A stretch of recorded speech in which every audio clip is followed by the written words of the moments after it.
नाज़रीन, ये जिस बच्ची की तस्वीर आपको नजर आ रही है इस वक्त इस दुनिया में नहीं है। 16 साल ईमान को बेदर्दी से मार दिया गया और इसके चेहरे पर मारे गए। तुमने मेरे साथ रिश्ता बनाने से इनकार किया है, अब तुम्हारी मौत ही है। ये ईमान का भाई है, अपनी बहन की इज्जत बचाता रहा और बचाते बचाते खुद भी इस दुनिया से रुखसत हो गया। भाईजान, ये फूल सी बेटी के साथ हुआ क्या कि उसके चेहरे पर मारे गए? सन डाकू ਦੇ ਨਾਂ ਤੇ ਮਸ਼ਹੂਰ ਹੈ। ਉਹ ਸਾਡੇ ਬੱਚੇ ਨੂੰ ਰਾਸਾ ਕਰਦਾ ਸੀ, ਜਿੰਸੀ ਦਰਿੰਦਾ ਸੀ, ਉਹ ਜ਼ਾਲਮ ਸੀ। ਕਿੱਥੇ ਉਹਨੇ ਮਾਰਿਆ ਤੁਹਾਨੂੰ? ਉਹਨੇ ਗਾਤ ਲੈਣਾ ਤੋਂ ਲਾਈ, ਲੈਣਾ ਤੋਂ ਕੋ ਭੱਜ ਕੇ ਗਲੀ ਦੇ ਵਿੱਚੋਂ ਨਿਕਲ ਕੇ ਆਇਆ। ਜੰਪ ਦੇ ਉੱਤੇ ਮੋਟਰਸਾਈਕਲ ਹੋ ਜਾਂਦੀ ਹੈ, ਸਲੋ ਹੋਈ ਹੈ ਤੇ ਉਹਨੇ मेरे भतीजे ਦੇ मत्थे ते भतीजे ਦੇ ਮੂੰਹ ਦੇ ਉੱਤੇ मारदा। जी अस्सलाम वालेकुम नाज़रीन, मैं हूँ आपका मेज़बान इर्तज़ा भट्ट। नाज़रीन, ये जिस बच्ची की तस्वीर आपको नज़र आ रही है इस वक्त इस दुनिया में नहीं है।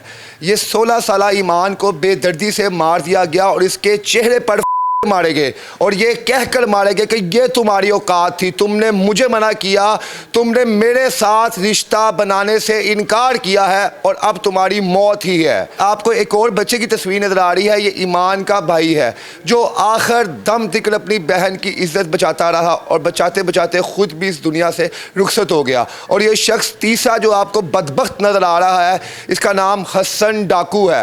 पिछले कई रोज़ से ईमान के पीछे लगा हुआ था, कभी छेड़ता था, कभी बेहुदा बातें करता था और कभी रो के मैं तुम्हारे जिस्म का भूखा हूँ, मैं तुम्हारी इज्जत का भूखा हूँ। बच्ची घर आके अपने बाप को बताती है कि बाबा जान वहाँ पे एक नौजवान मुझे गंदी नज़र से देखता है, मुझे छेड़ता है। बाप बेचारा शरीफ आदमी है, पुलिस में नहीं जाता कि मैं कहाँ पे थाने कचहरियों का चक्कर लगाऊँ।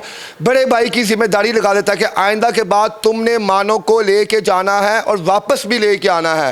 भाई अपनी बहन की इज्जत की रखवाली करने के लिए खुद जाता है और ख़ुद वापस आता है और वापसी पर स्कूल से आते हुए वो बदबख्त शख्स दोनों बहन भाइयों के मुंह पर कर देता है और उसके बाद हंसता है, मुस्कुराता है और जीत का निशान बनाकर वहाँ से चला जाता है।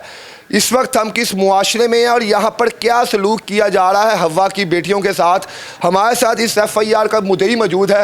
इनसे बात करते हैं कि बच्ची के साथ इतना बेहमाना तशद्दुद किया गया, आखिर वजह क्या थी, क्यों इन्होंने पुलिस का सहारा नहीं लिया? अस्सलाम वालेकुम जी। वालेकुम अस्सलाम। भाईजान, ये फूल सी बेटी के साथ हुआ क्या कि उसके चेहरे पर मारे गए और बेदर्दी से मारे गए? ਸਰ ਉਹ ਸਨ ਡਾਕੂ ਦੇ ਨਾਂ ਤੇ ਮਸ਼ਹੂਰ ਹੈ, ਠੀਕ ਹੈ। ਉਹ ਸਾਡੇ ਬੱਚੇ ਨੂੰ ਰਾਸਾ ਕਰਦਾ ਸੀ। किस तरह का हरासा करता सी कि छेड़दा सी, गालां करदा सी? ਤੰਗ ਕਰਦਾ ਸੀ, ਰਾਸਾ ਕਰਦਾ ਸੀ। ਜੋ कितने ਮੈਂ दिनों तो कर रहा सी? 10-15 ਦਿਨਾਂ ਤੋਂ 10-15 दिनों तो 15 ਦਿਨਾਂ ਤੋਂ तो बच्ची आके घर दसती सी? ਉਹਨੇ ਘਰ ਆ ਕੇ ਦੱਸਿਆ। ਉਹ ਉਸ ਤੋਂ ਬਾਅਦ ਉਹਦੇ ਭਰਾ ਦੀ ਡਿਊਟੀ ਲਾ ਛੜੀ, ਜਾ ਸਕੂਲ ਤੂੰ ਲੈ ਕੇ ਆਣਾ ਤੇ ਤੂੰ ਛੱਡ ਕੇ ਆਣਾ, ਠੀਕ ਹੈ। ਤੇ ਉਸ ਤੋਂ ਬਾਅਦ ਕੀ ਹੋਇਆ ਫਿਰ? ਜਿਸ ਟਾਈਮ ਬੱਚੀ ਆਪ ਗਈ, ਵੱਡਾ ਭਰਾ ਲੈ ਕੇ ਗਿਆ, तो ਉਸ ਤੋਂ ਬਾਅਦ ਫਿਰ ਕੀ ਹੈਪਨਿੰਗ ਕੀ ਹੋਈ? ਫਿਰ ਉਹਦੇ ਤੰਗ ਫਿਰ ਆਈ ਸਿਸਟਮ ਸੀ ਆਈ ਕਹਿੰਦਾ ਕੀ ਸੀ ਕਿ ਵਿਆਹ ਕਰਨਾ ਚਾਹੁੰਦਾ ਸੀ ਜਾਂ ਗਲਤ ਤਲਕ ਕੀ ਚਾਹੁੰਦਾ ਕੀ ਸੀ? ਸਿਰਫ ਜਿੰਸੀ ਦਰਿੰਦਾ ਸੀ, ਉਹ ਜਿਸਮ ਦਾ ਭੁੱਖਾ ਸੀ। ਜਿਸਮ ਦਾ ਦਰਿੰਦਾ ਸੀ ਉਹ, ਠੀਕ ਹੈ, ਜ਼ਾਲਮ ਸੀ। ਤੁਹਾਨੂੰ ਇਹ ਦੱਸੋ, ਜਿਸ ਬੰਦੇ ਨੇ ਮੇਰੇ ਇੱਥੇ ਮੱਥੇ ਤੇ ਭਤੀਜੇ ਦੇ ਮਾਰਿਆ ਤੇ ਭਤੀਜੇ ਦੇ ਮਾਰਿਆ ਮੂੰਹ ਤੇ, ਉਹ ਕਿੱਡਾ ਕੁ ਦਰਿੰਦਾ ਹੈਗਾ, ਕਿੱਡਾ ਕੁ ਘਟੀਆ ਇਨਸਾਨ ਹੋਵੇਗਾ, ਕਿੱਡਾ ਗੰਦਾ ਆਦਮੀ ਹੋਏਗਾ।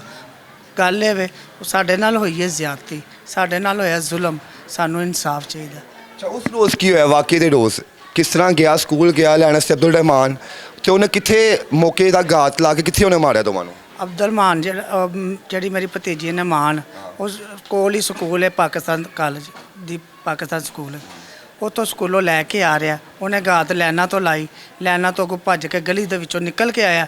ਅੱਗੋਂ ਉੱਧਰ ਆਇਆ ਵੇ, ਉੱਥੇ ਜੰਪ ਸੀ, ਜੰਪ ਦੇ ਉੱਤੇ ਮੋਟਰਸਾਈਕਲ ਹੋ ਜਾਂਦੀ ਹੈ ਸਲੋ, ਠੀਕ ਹੈ, ਸਲੋ ਹੋਈ ਹੈ ਤੇ ਉਹਨੇ ਮੇਰੇ ਭਤੀਜੇ ਦੇ ਮੱਥੇ ਤੇ ਮੋਟਰਸਾਈਕਲ ਥੱਲੇ ਡਿੱਗ ਜਾਂਦੀ ਹੈ। ਸੁਣਿਆ ਉਹਨੇ ਪਹਿਲੇ ਗਾਲਾਂ ਵੀ ਕੱਢੀਆਂ ਆ ਕੇ, ਉਹਨੇ ਰੋਕਿਆ ਜਿਸ ਟਾਈਮ ਤੁਹਾਡਾ ਭਤੀਜਾ ਰੁਕਿਆ ਜਿਸ ਟਾਈਮ, तो उस टाइम करके उन मौका नहीं मिले भजन का, जान कुछ किया नहीं?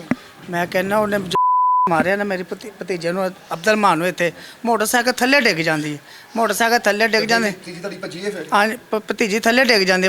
ਫਿਰ ਮੇਰੀ ਭਤੀਜੀ ਦੇ ਮੂੰਹ ਦੇ ਉੱਤੇ ਮਾਰਦਾ, ਜੋ ਮੂੰਹ ਦੇ ਉੱਤੇ ਮਾਰਦਾ। ਤਾਂ ਇਹ ਦੱਸੋ ਕਿੱਡਾ ਕੁ ਦਰਿੰਦਾ ਹੋਏਗਾ, ਕਿੱਡਾ ਕੁ ਜ਼ਾਲਮ ਹੁੰਦਾ, ਕਿੱਡਾ ਕੁ ਗੁੱਸਾ ਹੁੰਦਾ ਉਹਨੂੰ। ਵੀਡੀਓ ਸੋਸ਼ਲ ਮੀਡੀਆ ਤੇ ਬੜੀ ਜ਼ਿਆਦਾ ਵਾਇਰਲ ਹੈ ਜਿਹੜੀ ਤੁਹਾਡੀ ਹੈਪਨਿੰਗ ਹੋਈ ਹੈ। CCD ਨੇ ਤਾਂ ਕੁਝ ਨਹੀਂ ਕੀਤਾ ਹੁਣ ਤੱਕ? ਉਹ ਬੱਚੇ ਹੈ ਕਿੱਥੇ ਗਏ? ਉਹਨਾਂ ਤੇ ਪਤਾ ਹੀ ਕੋਈ ਨਹੀਂ ਆ ਰਿਹਾ। ਮੈਂ ਕਹਿੰਦਾ ਸਕੂਲੋਂ ਆ ਰਹੇ, ਤੁਹਾਨੂੰ ਦੱਸਿਆ ਨਾ, CCD ਨੇ ਕਿਸੇ ਨਾਲ ਸਾਡੇ ਨਾਲ ਕੋਈ ਰਾਬਤਾ ਨਹੀਂ ਕੀਤਾ, ਕੋਈ ਚੱਕਰ ਨਹੀਂ ਕੀਤਾ, ਹਾਲੇ ਤੱਕ ਫੜਿਆ ਵੀ ਨਹੀਂ ਗਿਆ ਹੈ, ਕੋਈ ਚੱਕਰ ਨਹੀਂ ਹੈ।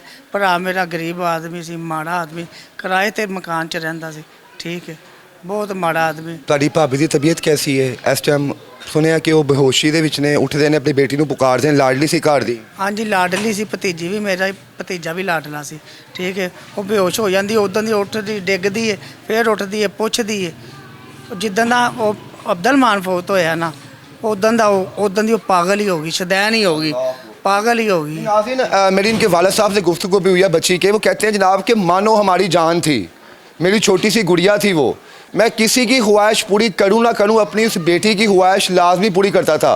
और कैसी बात है कि वो रोज़ाना जब जाती थी अपने बाप का माथे पे बोसा लेके जाती थी और बाबा को कहती थी बाबा मैं स्कूल जा रही हूँ, ठीक है ना, आज मैं आपको बताऊंगी आके कि आपने मेरे लिए क्या लेके आना है। और जिस दिन वो इस दुनिया से गई है उस दिन वालिद साहब बताते हैं कि मेरा बोसा भी नहीं लिया, मेरे दिल में बेचैनी थी कि आज मेरी बेटी मुझे मिलके क्यों नहीं गई, अल्लाह खैर करे। और वही हुआ कि उस दिन उनकी बेटी जो है रुखसत हो गई। छोटा भाई यहाँ पर उसका मौजूद है, लाडली बहन थी जो इस दुनिया में नहीं है। कितना मिस कर रहे हो अपनी बहन को आप? बहुत ज़्यादा। अब आप ही घर में नहीं है तो आंखों में आंसू आते हैं कि वो मेरी बहना नहीं है जिसके साथ मैं खेलता था, जो मुझे चीज़ बना के देती थी, बाहर से मुझे चीज़ें ला के देती थी।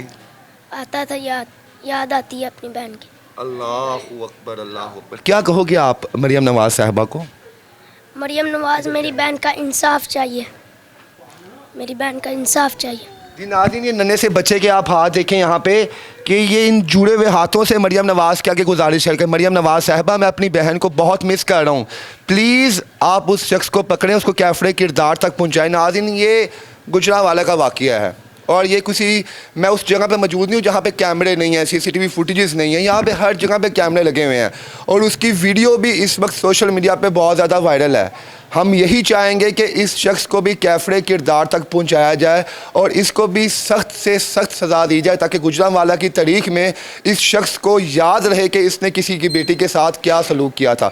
ये कहानी आपके सामने रखी है। सर, आप मरियम नवाज़ साहिबा से क्या मुतालबा करना चाहते हैं? मैं ਕਹਿੰਦਾ ਸਾਡੇ ਇਲਾਕੇ ਦੇ ਵਿੱਚ, ਸਾਡੇ ਇਲਾਕੇ ਨੂੰ ਬਣੇ ਨੂੰ 60-70 ਸਾਲ ਹੋ ਗਏ ਨੇ। 60-70 ਸਾਲਾਂ ਦੇ ਵਿੱਚ ਜ਼ਿੰਦਗੀ 'ਚ ਪਹਿਲੀ ਵਾਰੀ ਵਕੂਆ ਅੱਡਾ ਵੱਡਾ ਵਕੂਆ ਹੋ ਗਿਆ। दुनिया खौफ खा गई है, डर गई है, बच्चे स्कूल भेजते पे। मैं सहेल ਚੱਠਾ साहब से दरखास्त करांगा, अपील करांगा, साढ़े नाल इंसाफ होया जाए, साढ़े नाल इंसाफ किया जाए। मैं इतने साढ़े गुजरां वाले रुझान साहब ने CCD दे, ठीक है, उन्होंने अगे अपील करांगा। उस तो बाद अंसर मोहल साहब ने, उन्होंने अगे अपील करांगा सानू इंसाफ दिता जाए। साडा केस जड़ा ना CCD नूं दिता जाए, साडे नाल इंसाफ हो। CCD एक अब एतमाद का इदारा बन चुकी है और हर हासो आम शख्स यही चाहता है कि CCD उनके केस को देखे। छोटे से बच्चे ने ये डिमांड कर दी है कि प्लीज़ मरियम नवाज़ साहिबा मुझे इंसाफ दें। मुझे उम्मीद है जब ये वीडियो चलेगी या इससे पहले जो इंटरव्यूज़ हुए इस फैमिली के, जब वो मरियम नवाज़ साहिबा तक पहुँचेंगे तो इस फैमिली को लाजमी इंसाफ मिलेगा। इसके साथ ही इजाज़त दें, अल्लाह हाफिज़।